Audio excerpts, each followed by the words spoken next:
มาสูงครับเมื่อในเขาได้ป้ากว่าเลยว่าลืมสีม้วนเว้งหัวเมืองในขณะนั้นเมื่อเหลียวก็มาถึงไม่ดีหัวเมืองครับเมื่อเหลียวเนี่ยเป็นเด็กเฮ็ดเขาเหลืองแต่เตะไปแจกมือผูกคนเนื้อปล่อยในขณะเป็นเฮ็ดนำบ่คือในขณะกำเนียวเลยป้าเขากันเลยด้วยที่เป็นเฮ็ดเขาเหลืองยอดได้แหละจอยเบิ้ลจอมในขณะกำเขาด้วยกันครับเมื่อก็เขาได้กับเฮ็ดเขาเหลืองจอยเปิ้ลในขณะมีเฮือนห้องในก็ค่ะเป็นเฮ็ดนำบ่คือแต่เตะเลี้ยงคนเนื้อปล่อยมือผูกในขณะเนาะตอนจะทำแม่กัดนี่ปานฮะกัดนี่ปานกัดนิปานเดินสีม้วนเดินสีม้วนทำมาตัวเฮ็ดเขาเหลืองทำมาได้เลยนะเห็นไหนครับแล้วอะไรบนมองว่าคือไข่กุ้งเพราะว่าเขาเฮ็ดเขาเหลืองในบนไข่กุ้งแน่พวกคนหนำเมื่อนี่น่ะนะเนี่ยเนื้อบนเฮ็ดเขาเหลืองคนเทาหลายๆคณะคนหนุ่มเนี่ยบ่มีค่ะกับปันมาเดียวเนี่ยไม่สูงค่า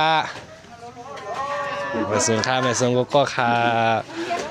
อันนี้ตัวประเทศเขาเหลืองค่ะนะอันนี้เล็กตามหมอเลยเนาะอ๋อ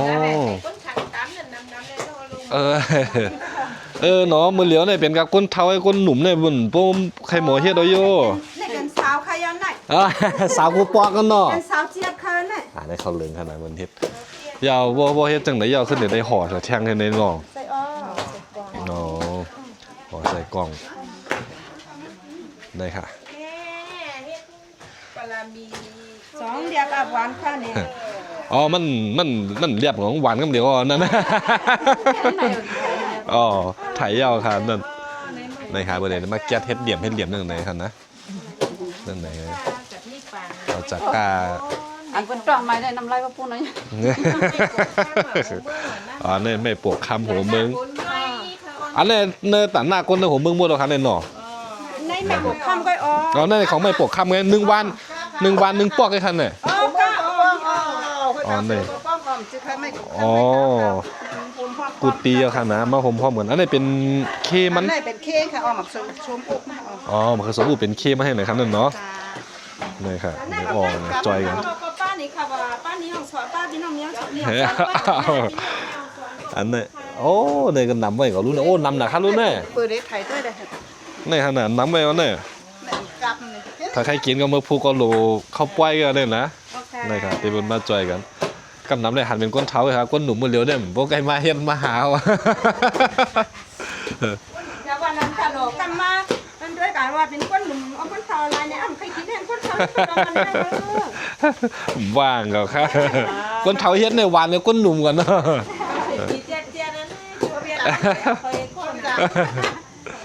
พิงทุ่งเนี่ยพิงทุ่งทางดีเหมือนไหนมันรีปัญหาค่ะนะกับปันมือเหลียวดูเนี่ยมันเด่นก็หัวค่ะแหละ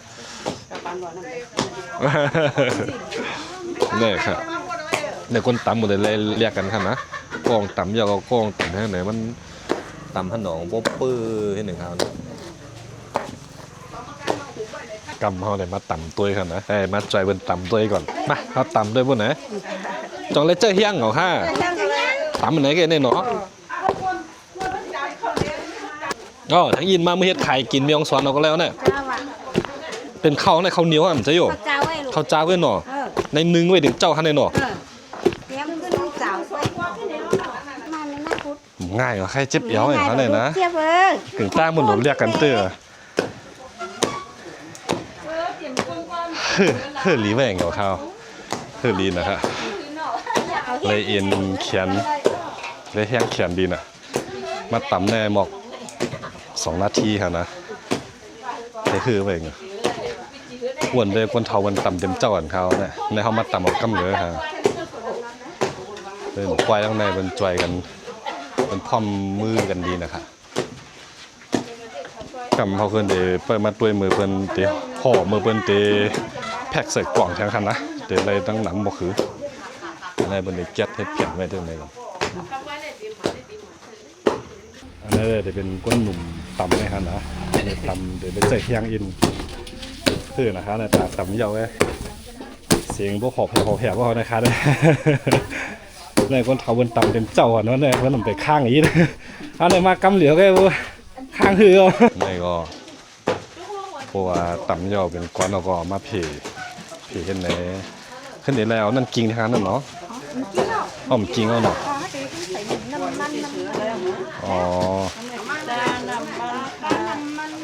ได้ครับได้ค่ะอันนวดมันไหนได้ก็ จะง่ายๆเขาได้ไม่เอานะทำมันนวดได้มือแก้มไล่ก่อนนะ ไม่เอาไม่ ไม่นะครับเป็นนวดได้คนเขาเป็นนวดเป็นเจ้าแล้วก็มือเนี่ยเป็นหนาขนาดเขาว่าเนาะเป็นเขามาหมิดนวดที่ไหนก็ยมไรเขาเนี่ย ไม่นะ ไม่นะครับโอเคใครอยู่ว่าไม่อยากให้ทางนวดได้ไรไม่ได้ ตัวเฮ็ดได้ว่า เป็นสันกัดเห็นนวดขนาดคนนวดเมืองไม่ครับวงกัดเห็นนวดเนี่ยมันเป็นนวดไรที่เดียว มันกว่าเอาหนาพงกัดเอาเห็น อ๋อกำไรได้ยาวขนาดกึดหลูหอไงคันเนาะกำไรได้กำโบหอห้องไงขึ้นมาหอจอยเปิ้นขึ้นขนาดได้ค่ะยาวหมดแล้วค่ะ แต่เลยไหวให้กำอ๋อไปเข้าเนี่ยอันดูแก๊สมีแทงคันเนี่ยนี่ค่ะปลาสวยอุ่งเขาเป็นก้นแก๊ส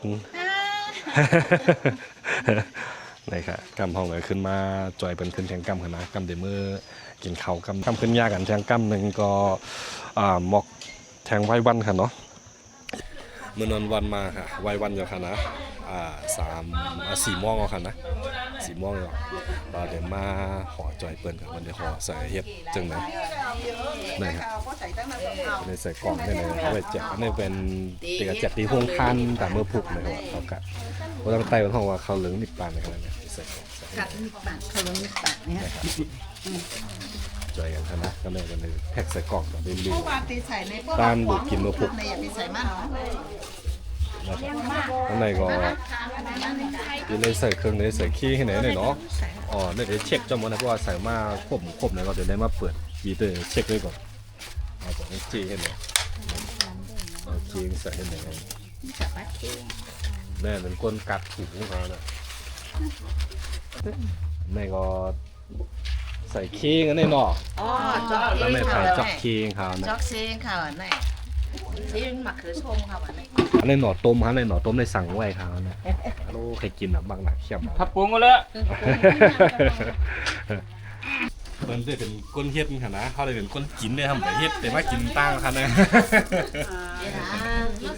แม่ครับจิ้มเด่นตั้งค่ะนะไม่เขี้ยมนะครับเนี่ย โอเคจิ๊บก็เนาะมันโฆษณาเนาะ เนาะ อันนี้ปลา คือการหนิบปานเลยครับนะ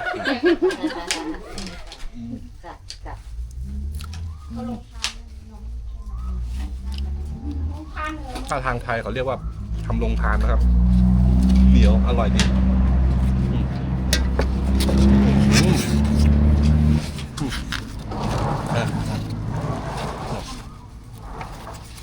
ครบเครื่องดีครับ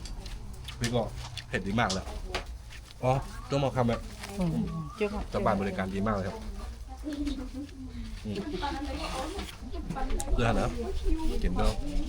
ข้าวเหลืองไต้เจ็ดๆเป็นมือเขาตำมากันไหมครับเนี่ยนี่ครับกำลังครบเครื่องดีนะครับ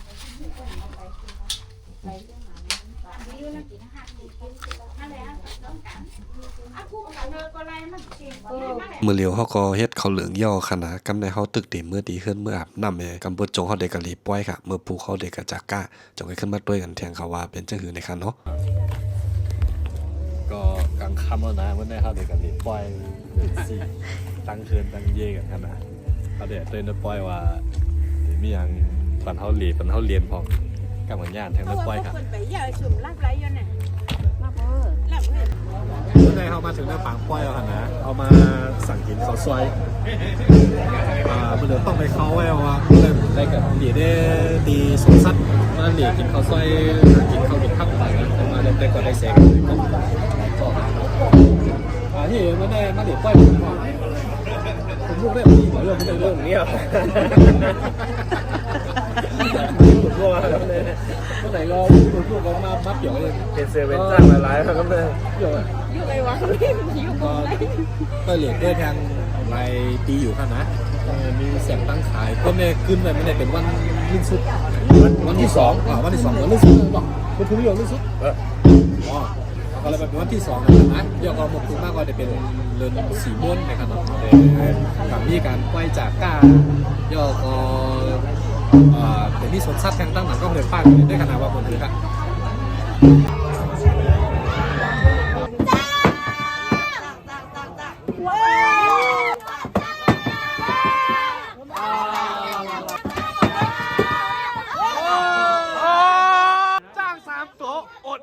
เหมือนซุงคำในเรนเจ้าค่ะนะมันในเขาได้กว่าขึ้นเกียงปล่อยเรือนสีม่วนเวียงของเมืองในค่ะนะเด็กเฮ็ดตาหน้าคู่โสตั้งหลีจอมค่ะมันเนี่ยเขาเดียด้วยว่าในเกียงในปล่อยเดี๋ยวมีหางพองค่ะนะกำหอดตัวจำกันกำในก็มาถึงปล่อยในปล่อยแล้วค่ะนะที่กองมูเมืองในค่ะนะคนก็ขึ้นไปก่อนค่ะมีเอาคนในของเมืองเลยครับอันนี้ก็จะเป็นโรงทานค่ะนะบนห้องอากาศนิกป่านในขณะว่าตั้งไปเขาเนี่ยอันนี้จะเป็นโรงทานอันนี้จะเป็นไอติมค่ะนะโรงทานตั้งไอติมเลยค่ะนะแล้วตัวอย่างไรครับก้นน้ำไงเหรอครับตั้งในก็จะเป็นอันนี้จะเป็นอย่างอันนี้จะเป็นน้ำของหวานในขณะอันนี้จะเป็นมูลซองอ่ะ ช่องมากกว่าน้องน้อยนี่แหละมีทั้งหน่อย กันนิกป่านมูลซอง เขาคนดูกว้าง จิ้มเด็กกวักฮัลโหล หยิบเดินทางจิ้มเต็มคะแนน อันนี้ค่ะนะเรื่องหรือเรื่องมั่ว มาเลย เกาไข่มาจิ้มเลย มาไข่ทุกบ้านอีกดอก ไข่มั่วดอกข้าวกำหันนะถ้าเดี๋ยวจิ้มเลย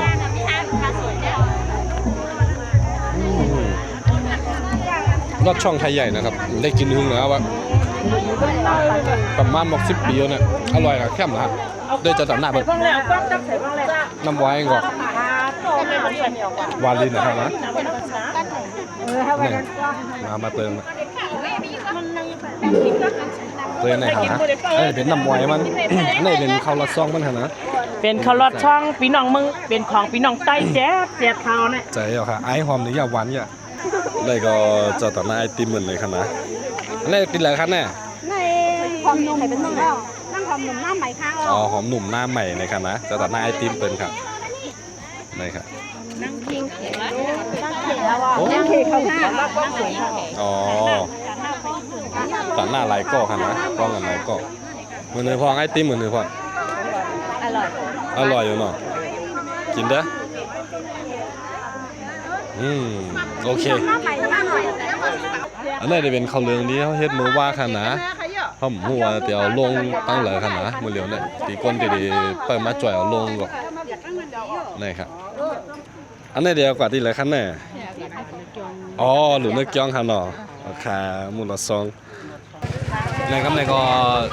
ตั้งแจกตั้งดูอยู่ค่ะนะกำไรค่ะนะนี่ครับ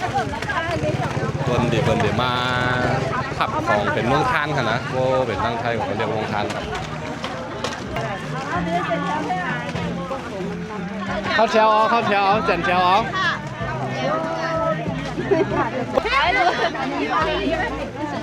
อยู่นั่งเข้ามา เจ็ดนั่งได้ค่ะเนาะเจ็ดแถวครับอ่ะเจ็ดแถวนั่งไหน นี่ครับต้นขึ้นดีหน่อยครับปล่อยค่ะนะนี่ครับ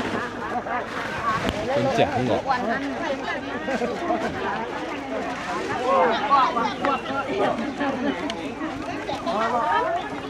ของร้านมากินแทงก๊อกนะครับนะมากหนาครับมูลซองในมันเป็นของหวานที่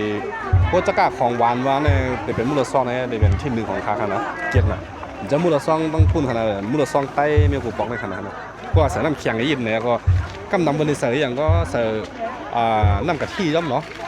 เพื่อใส่น้ำกะทิย่อมเด็กเข้มข้นดินครับก็เต้ยพูดมาเต้ยก่อนปอเดี๋ยวป้ากับเต้ยพูดปอใครกินไอติมอ่ะป้าปอกับไอติมน้ำเปิดเอาไอติมเหมือนน่ะ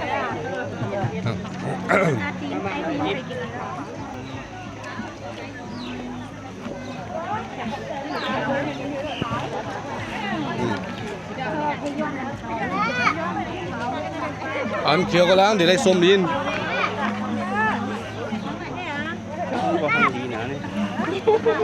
không đi nè không đi kia rồi nè บอกกองเอาปะเพิ่นยืนไปเมื่อไรย้อนหลังหันเลยนะได้กินไอติมกันนะโอเค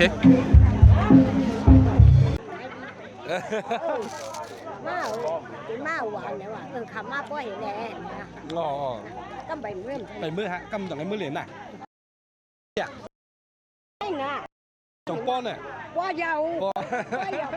ก้มน้ำ โอเคกำยาขาเพิ่นน่ะราคากระจอยเพิ่นกำยาวอ่ะ เดี๋ยว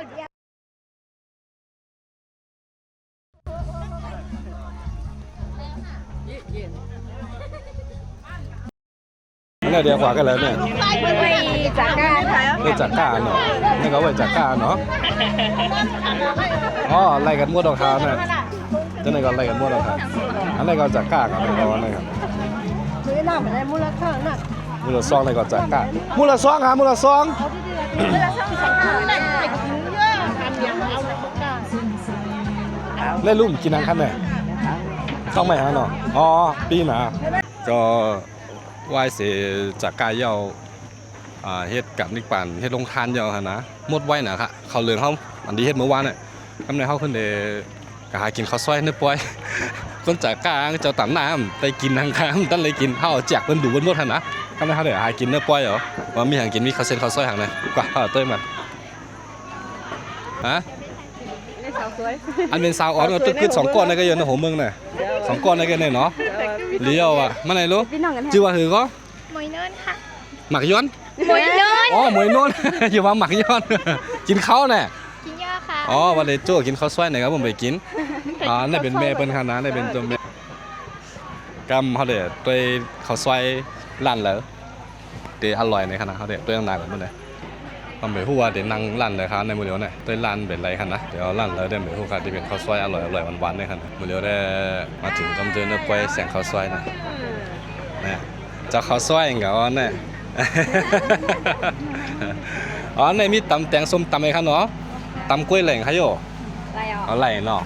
กำบ่ใครกินมาตำกล้วยกับใครเลยเว้ยนะแตงหลายหวยเพิ่นปัน ใส่อะไรเลยก็ได้ อ๋อใส่ได้ก็เลยอยากให้คิดเงินทีหลังเอาเนาะ เอาค่ะ ในก็เขามาสั่งกินข้าวซอยค่ะนะในหลายหวานในข้าวเส้นน้ำเมี่ยวมีหลายเมี่ยวค่ะนะข้าวซอยไต้ก็มีมีจอดมีเจนนะคะในมีบ้านเนยส้มไหมครับนะเนยส้มก็มีค่ะตั้งกินของไต้เตี้ยวๆนะเจ็ด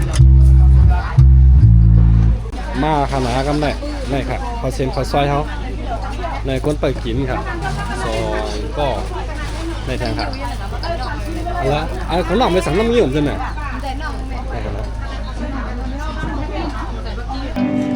ไล่มาเขาใส่หนักกำไผ่มาจิ้มหน่อยด้วยโอ้อร่อยอ่ะไอของเมี่ยวเป็นข้าวเส้นอันนั้นก็มีแต่มีตำส้มแหมแต่มีหลายเมี่ยวขนาดตั้งไก่แหมอันนั้นเขาใส่หนักไต้เดียวเลยลูกหนักนี่นะครับเหนียวนึบๆเลยครับนี่เพราะว่าเนื้อปล่อยหรือสีม่วงเหมือนไหนก็กำเขาเดือดเหล่ว่าได้สวนสัตว์กันนะเหล่ด้วยครับเมื่อไหร่ละ เมื่อว่าได้อึบลินเลี้ยงครับเมื่อว่า ชัดมิ่งแล้วเมื่อไหร่นะ ก็เตรียมใช่ไหมครับเจ้าไหนครับ ชัดดังหวาน นี่ครับมันนั่งกินจ้อมแมวไว้อย่างนั้นนะอย่าจิ้มด้วยเนี่ยมันไรร้องเพชรน่ะนี่ หลังการไว้ข้างในว่าอยู่ในบ้าน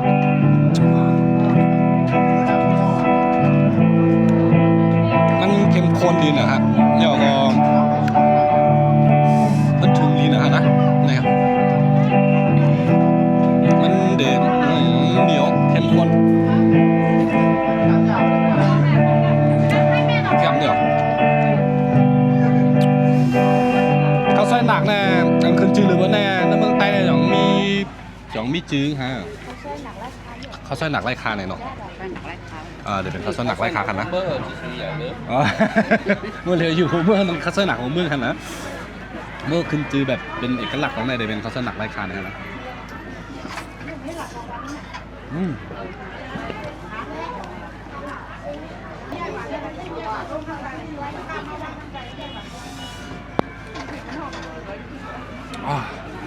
เข้มข้นอีกแค่ไหมแล้วส้มตำเดี๋ยวมีตำแตงส้มตำนะงามอ่ะจิ้มเนื้ออร่อยเลยเหรอครับหวานกันอื่นพวกนี้เนาะ พูดนะไปจ่ายก็ ทำเหมือนตายปะรสชาติแค่หมดอร่อย อายาสา เยี่ยมเลยอายาสะ ใส่ตังจังหวะนี้เลยมา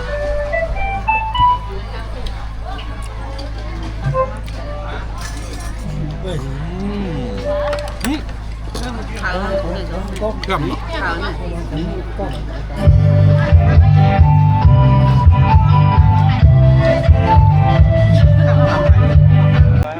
ได้ มาเหล่สนสัตว์กำไรด้วยนะอะไรมาด้วยว่ามีอย่างกันเหล่พอป่ะกันกับป้าพี่เขาสนสัตว์อินเนาะนี่มาเหล่ได้สนสัตว์ตั้งแต่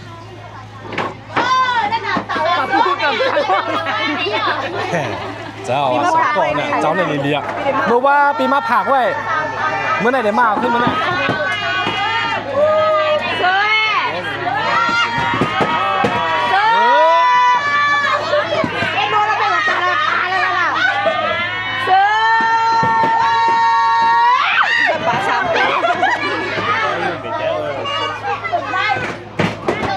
ลงทุนหรือยินวะลงทุนเลย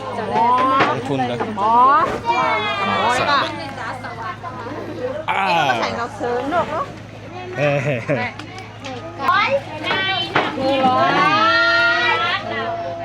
เนื้อร้อย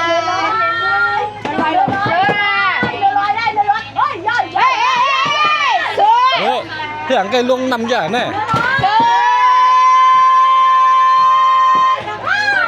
นกอ่ะนกนกนกนกนกนกนกอ่ะนกโอ้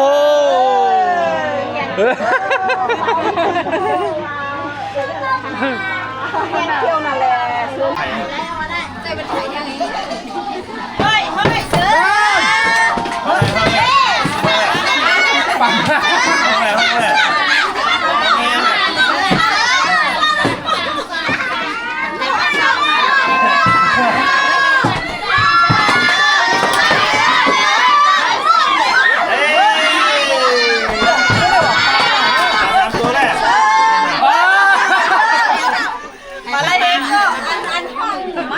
มาเรียวก็ออก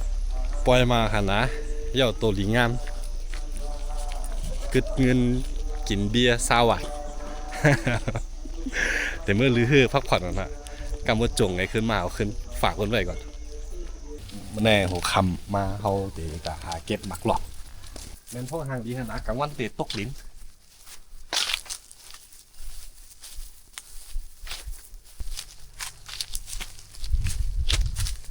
เนี่ยเป็นมาพวกกินหมากให้แทบกิ่งกันมาพวกแทบคนหนึ่งก็มันในก็เด็กออกแล้วครับกินหมากให้แทบกิ่งพวกกินไว้เนี่ยให้แทบหมอกตัวเขาเป็นมือชากินเนาะครับนะเนี่ยเดี๋ยวลูกโป่งนี่นะครับเดี๋ยวไอ้ตีๆเนี่ยเราก็แทบกิ่งออกฟองหอน่ะเดี๋ยวเขาจิ้มได้ก่อนนะมันเดี๋ยวโซมามันเดี๋ยวหวานนะครับพี่คนเนาะด้วยเลยหมักหลอดมาได้เป็นหมักหลอดปอกเนี่ยเป็นหมักหลอดหวานนะครับ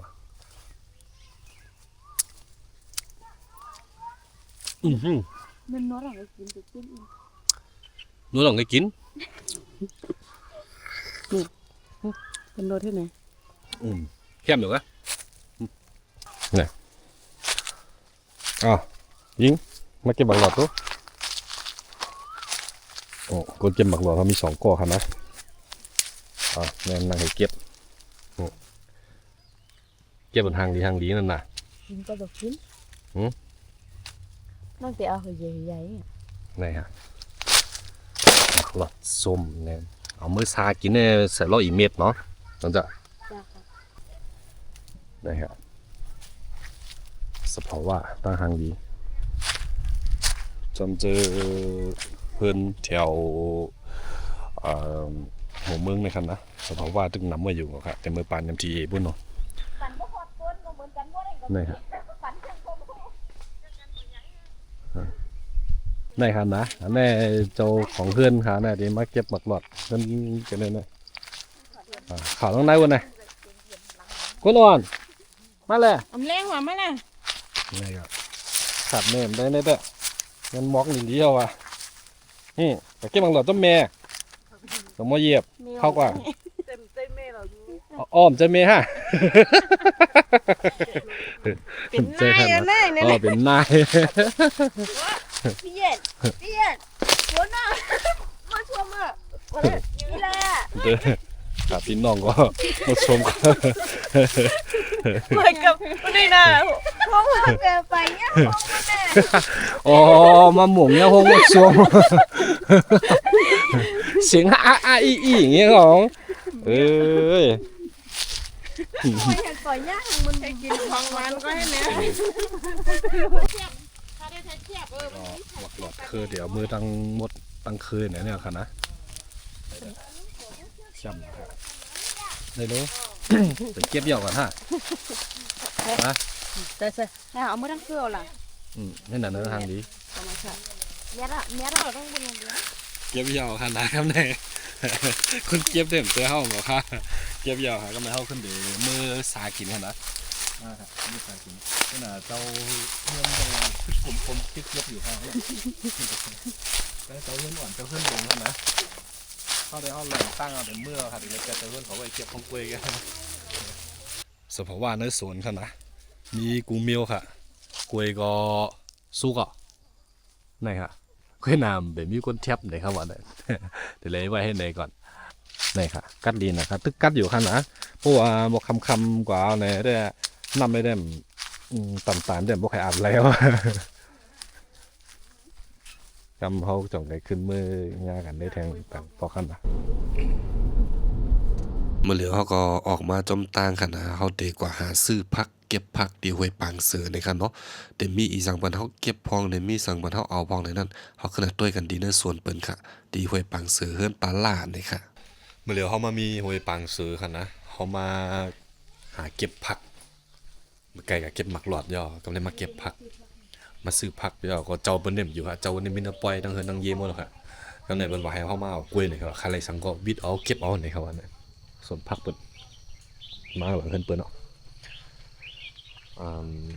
หัวปดจองปนักขวางเขาก็ที่ก็เป็นสวนห่อกว่ากำเนิดได้ ในคันนะแต่อยากนำหมอบมากูปอกคันเนาะในก็ตึกเป็นหนองปลาไว้อยู่หนองปลาข้างหลังคันนี้กัดนะครับมือเหลียวเนี่ยเขากัดเอานะครับแล้วซึกแขนยาวมาเนี่ยนี่ก็มีหนองปลาไว้ก่อนแท้มีทั้ง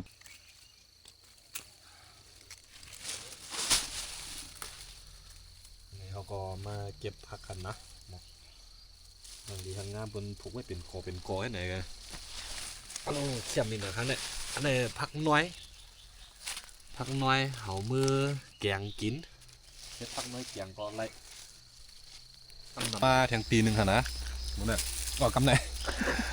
แทงปีหนึ่งให้มาเก็บผักชีโว่เหรอหัวเมืองไทยเป็นห้องพังนะไอ้ผักกาดลุงเนี่ยก็เรียกทางดีนะครับเนี่ยเราอยากให้ลุงให้ผักกาดลุงผักชีโว่เนี่ยกับน้ำพริกแท้แกงกินอะไรเขี้ยมนะฮะกับน้ำพริกได้ค่ะนะเพื่อแบบมาเก็บผักเป็นตั้งค่ะนะ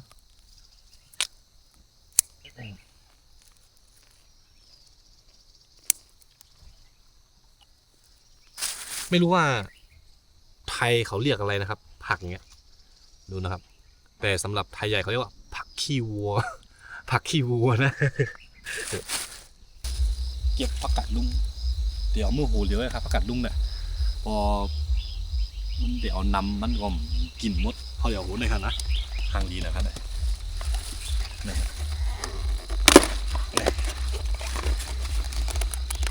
อันดูเลยผักกาดลุงหอยปังซื้อเฮือนปลาหล่านะครับนะเลยพาดเลยเว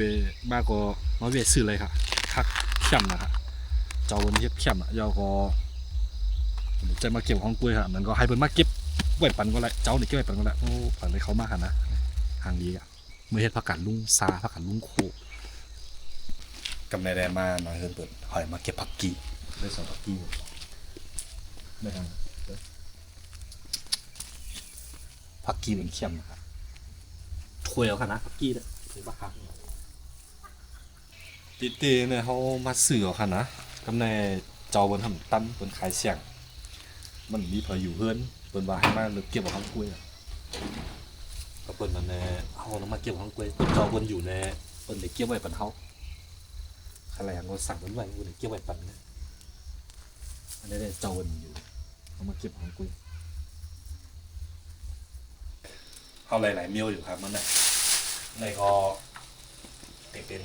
ผักกีค่ะนะนี่ผักกีเขาเสือเป็นของเฮาอันนี้อันนี้ทำเป็นผักหมี่ค่ะนะนี่ครับตัวนี้ใหญ่ดีนะครับอย่างมะพร้าวนะ ราะว่ากาดธรรมชาติเนี่ยนะครับผักกัดลุงแหผักคิวแหแล้วก็ผักน้อยปลาคนไหนข้อมือกันก็เลยพอเข้าจงในขึ้นยากกันทั้งคลิปตั้งนานครับว่าถ้าไปป้าปาลีดีเลยนะครับนะแต่เหมือนในแต่เขาจะย้อนชาคลิปให้มันเดียวเหมือนในดีในก่อนครับ